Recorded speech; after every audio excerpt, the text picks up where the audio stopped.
The floor-to-ceiling windows of the Zenith Gallery, a converted industrial loft in Denver's art district, cast geometric shadows across Karl Moravec's angular features as he moved through the opening reception. His tailored charcoal blazer, a purchase he justified as appropriate for unveiling his mountain estate design, hung perfectly on his lean frame.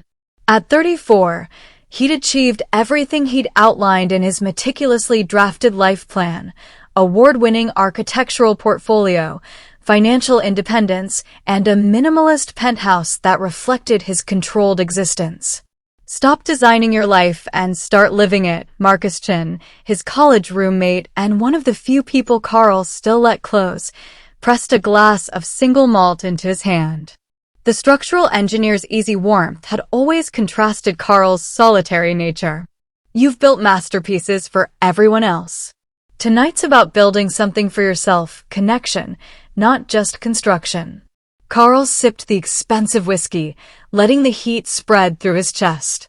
The exposed brick walls surrounded him like a familiar embrace, and for once he allowed himself to feel genuinely open to possibility. His normally severe expression had softened with the evening's glow, and the quiet confidence of his recent commission gave his presence an understated magnetism he rarely acknowledged. That's when he felt it, the pull of someone's attention. Turning slightly, he found her watching him from across the gallery. Radiant and luminous, she wore her burgundy dress like an invitation, but it was her eyes that pierced through him, warm and knowing. They seemed to see past his careful architecture straight into the hollow spaces he'd never filled. When their gazes locked, the gallery's ambient noise dissolved into silence. "Don't look now," Marcus murmured, his wine glass pausing midair, "but that's Alice Shaw Crane. And she's watching you like you're the only structure in this room worth studying." Karl had always believed that light was the soul of architecture, the way it carved shadows, revealed textures, transformed cold materials into something alive. But standing in Alesha's presence, he realized he'd been studying the wrong subject entirely. She moved through the gallery like liquid gold, pausing before his mountain estate rendering with an intensity that made his pulse quicken. When she finally spoke, her voice carried the warmth of aged whiskey and summer rain. "You design homes for the soul," she said, tracing a finger near the blueprint's edge without touching it. "Most architects build monuments to their egos. You build sanctuaries." The observation pierced something deep within him. No one had ever understood his work that way, not the critics who praised his innovative minimalism, not the clients who paid six figures for his vision.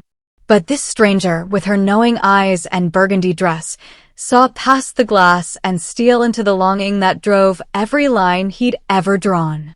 "I'm Alice Shaw Crane." She extended her hand, and when their palms touched, Karl felt the architecture of his carefully constructed solitude begin to shift.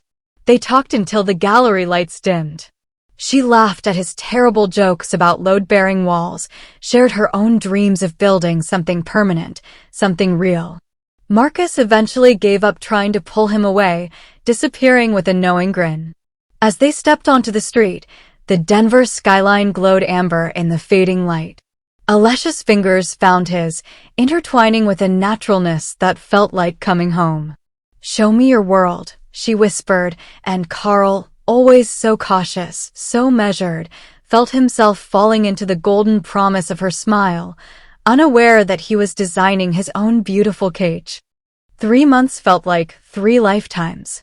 Karl had never believed in soulmates until Alicia walked into his meticulously ordered existence and colored every corner with her warmth. She filled the silences in his penthouse with laughter, transformed his solitary dinners into candlelit conversations that stretched past midnight, made him feel less like a man observing life through blueprints and more like someone actually living it. "Build something with me," Alicia said one evening, her body tucked against his as they watched the city lights flicker below. "Not for a client. For us. A place where we can be completely ourselves." Karl's breath caught. The mountain land he'd purchased years ago, 40 acres of pine-covered wilderness 2 hours north, had been his secret dream, a someday project he'd sketched 100 times but never dared to start. "I know the perfect place," he whispered, pulling up the renderings on his tablet. Alesha's eyes widened as he scrolled through designs, floor-to-ceiling windows framing mountain vistas, an open kitchen bathed in natural light, a studio where she could paint, a master suite that felt like sleeping among the stars. "Our sanctuary," she breathed, kissing him with such tenderness that Carl felt his last defenses crumble. Away from everything. Just us. They made love that night with a desperate intensity, sealing promises neither fully understood. As Alesha fell asleep in his arms, Carl stared at the ceiling, his mind already racing with construction timelines and permit applications. He was building there forever. He didn't realize he was also building the walls that would trap him. The first time Carl noticed the thorn, he mistook it for a rose. Marcus had invited them to dinner at his favorite bistro, eager to celebrate the mountain estate's foundation being poured. But when Carl mentioned it that morning, Alesha's radiant smile dimmed like a cloud passing over the sun. "Marcus again?" She traced patterns on his chest, her voice honey-sweet, but edged with something he couldn't quite name. "You see him more than you see me lately." "That's not true," Carl laughed, kissing her forehead. "He's my oldest friend, Alesha. He wants to meet you properly." She pulled away, wrapping herself in his shirt, suddenly small and vulnerable. I've been hurt before, Carl. Men who said they loved me but kept one foot out the door, always running to their friends, their work, anything but me." Her eyes glistened. "Tell me I'm not just another project you'll abandon." Carl's heart fractured at her pain.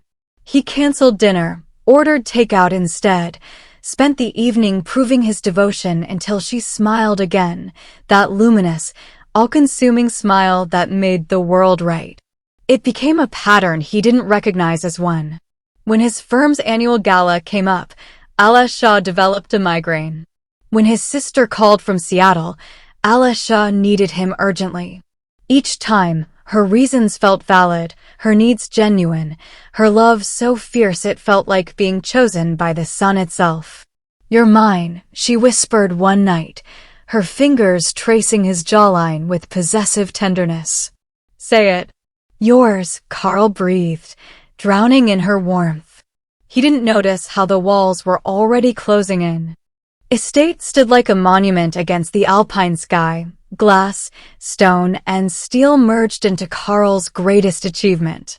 As the moving truck disappeared down the winding mountain road, Alesha spun in the great room, her laughter echoing off the vaulted ceilings. "It's perfect," she breathed, pulling him into a kiss that tasted like victory and promise. "Our fortress. No one can touch us here." Carl should have felt triumph. Instead, a strange heaviness settled in his chest as he watched the Denver skyline fade into the distance below. The estate sat 40 minutes from the nearest town, surrounded by pine forests that seemed to press closer as dusk approached. "I was thinking," Alesha said that evening, her fingers dancing across the smart home panel Carl had installed, "we should change the access codes. Make this truly ours." Her smile was radiant. "You, me, and no one else." Something in her tone made Carl's architect mind analyze the statement like a blueprint. But then she was kissing his neck, leading him to their bedroom where moonlight spilled across the custom-built bed, and doubts dissolved into desire. Later, as Alesha slept curled against him, Carl stared at the floor-to-ceiling windows.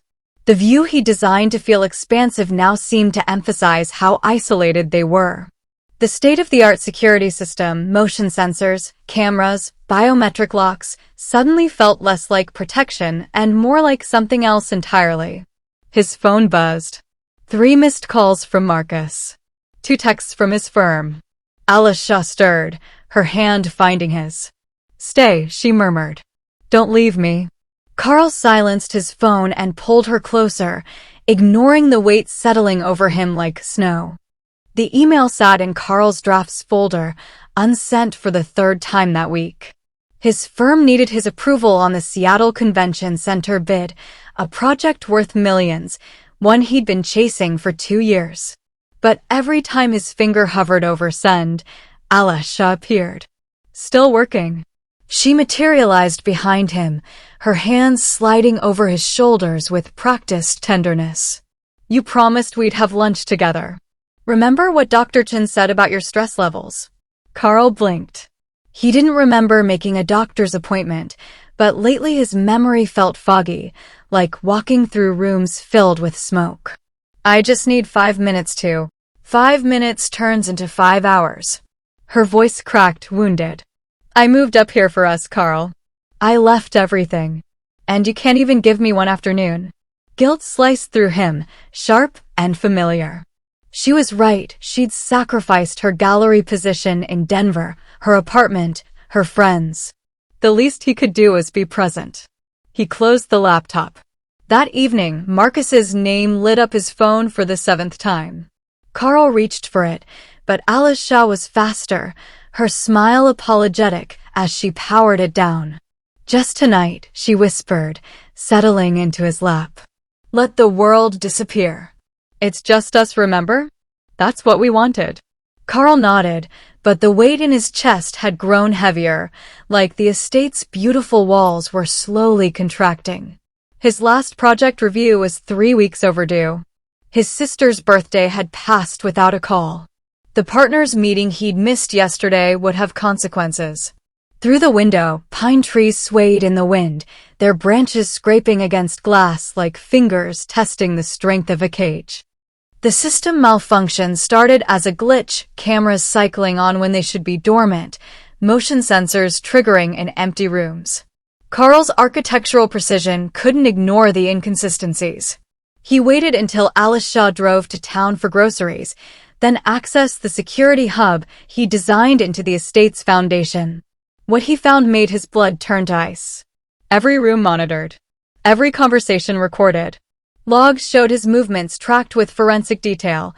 3:47 a.m. bathroom, 6:12 a.m. studio, 9:33 a.m. attempted phone call, interrupted. The system he'd built for their safety had been reprogrammed into a surveillance network worthy of a maximum security prison. But worse was the folder labeled legal. Carl's hands trembled as he opened documents that unraveled his entire world. Power of attorney forms with his forged signature. Shell companies transferring his firm's assets into accounts he didn't recognize. A purchase agreement selling his partnership stake, signed, notarized, sealed. His architecture firm. The life he'd spent 15 years building. Gone. A subsidiary document made him gasp. Emergency conservatorship papers citing diminished mental capacity and chronic stress-induced instability, co-signed by a Dr. Chen whose practice address matched a mailbox service. There had never been a doctor's appointment. Never been medical concerns. Only carefully constructed lies. The garage door rumbled open downstairs. Alicia's voice rang out, honey-sweet and lethal. Carl? Darling? I brought your favorite wine. He looked at the monitors showing her moving through their home, his masterpiece, his cage, and realized with crushing clarity that the woman he loved had engineered his imprisonment with the same precision he'd used to design their sanctuary. The architect had become the blueprint for his own destruction. Carl moved with surgical precision, waiting until Alicia fell asleep before slipping from bed. The storm had been building all evening, dark clouds rolling over the mountains like smoke. Perfect cover.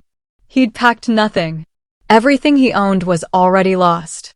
All he needed was to reach his car and drive until the estate disappeared in his rearview mirror.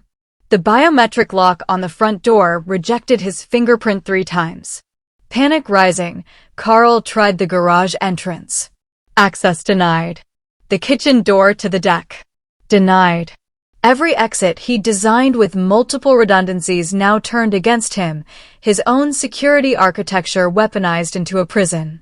Thunder cracked overhead as he ran to the studio, grabbing a chair to smash through the floor-to-ceiling windows.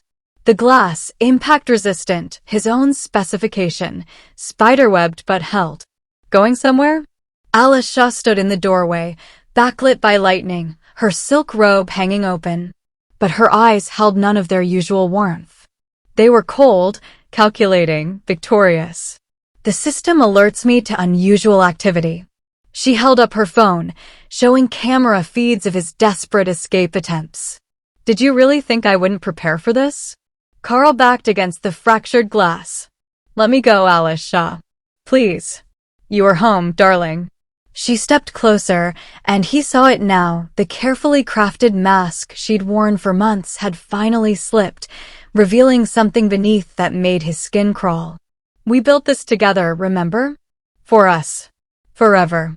The storm unleashed its fury, rain hammering the estate like bullets against a tomb.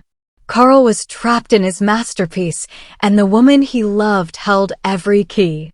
You don't even remember him, do you? Alicia's voice cut through the storm's rage. David Crane. Your unfortunate casualty from the Riverside Project. Carl's mind raced back 7 years, the development deal that launched his career, the competing firm whose principal lost everything when Carl's design won the commission. David Crane. The man who'd sent threatening emails, who'd tried to sue for intellectual theft, whose firm dissolved 3 months later. I won that bid fairly, Carl whispered, but doubt crept into his voice. You destroyed him. Alicia's composure cracked, revealing raw hatred beneath the performance. My brother lost his business, his marriage, his will to live. He jumped from his own half-finished building because you stole his future. Lightning illuminated her face, and suddenly Carl saw it. The same sharp jawline, the identical dark eyes. David's sister. The woman at his funeral who'd watched Carl from across the cemetery with an expression he'd mistaken for grief. It had been calculation. So you what? Decided to destroy me too. Carl's voice strengthened, anger burning through fear. You spent months pretending to love me just for revenge? Pretending? Alicia laughed, the sound breaking like glass. That's the beautiful part, Carl. I did fall in love with you, which made ruining you so much sweeter. You're brilliant, passionate, everything David should have been. And now you're mine. Trapped in your own creation, legally erased, completely dependent on me. She moved closer, her hand reaching for his face with terrifying tenderness. We have forever to work through this, darling. The estate is miles from anyone. No one's coming. Carl stared at the woman he'd loved, seeing clearly for the first time, and began planning his resurrection. Carl had designed the estate with a fatal flaw, one only its architect would know. The backup generator room, accessible through a maintenance crawl space too small for Alicia to follow. The manual override that bypassed every digital lock. The emergency protocols built for earthquakes that could be triggered by a single severed cable.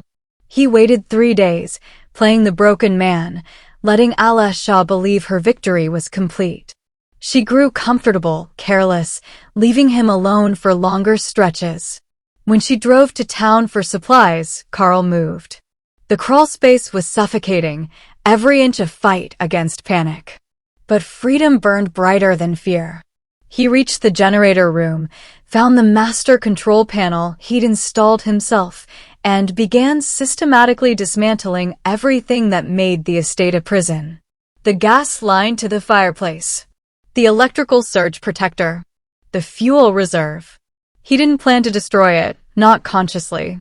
But as sparks caught kindling and smoke began filling rooms he designed with such hope, Carl felt no desire to stop it. He triggered the emergency exit protocol, and the front doors finally opened.